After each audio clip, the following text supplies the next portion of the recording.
Taip, tai teko dalyvauti Žalgiris Gaming laidoje, tikrai buvo smagu, vis kažkas naujo ir žiūrovam mačiau labai patiko ir nori kitų serijų su kitais žaidėjais. Ar pats likai patenkintas savo pasirodymu?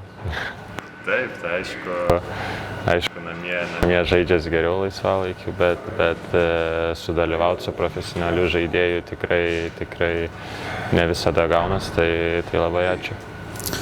Grįžtant prie krepšinio, savaitgalį praleidai rungtynės su Šiauliais, ar viskas gerai, tiesiog poilsio gavai? Jo, tiesiog, manau, treneriai nusprendė šiek tiek mums keliems žaidėjams duoti poilsio. Kalbant apie Makabį, pirmosios rungtynės buvo visai neseniai, ką iš jų prisimeni ir ką galima iš jų pasiimti? Taip, tai prisimenu, kad nepataikėm. Prisimenu, kad Lonnie Walkeris tikrai labai gerą atkarpą turėjo prieš mus ir tai, manau, nulaužė rungtynės. Tai, manau, nuo to laiko tiek mes, tiek jie dar labiau patobulėjom ir tikrai, manau, laukia labai geros rungtynės.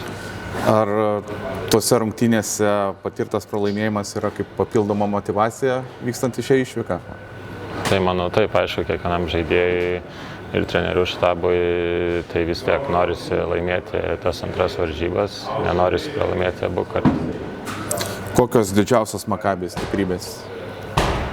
Tai manau tikrai vienas iš tų vedančių, tai Lonnie Walkeris turi neblogą ketvirtą numerį. Nežinau, kuris gali gintis prieš mūsų žaidėjus, tai tikrai atletiškas, ilgas ir jų dideli yra mobilus, gali veržtis, gali mesti, tai tikrai bus ką veikti. Antrą kartą per kelias savaitės išvyką žaisti toje pačioje arenoje, ar tai turi kažkokios įtakos, ar pranašumas kažkoks gal?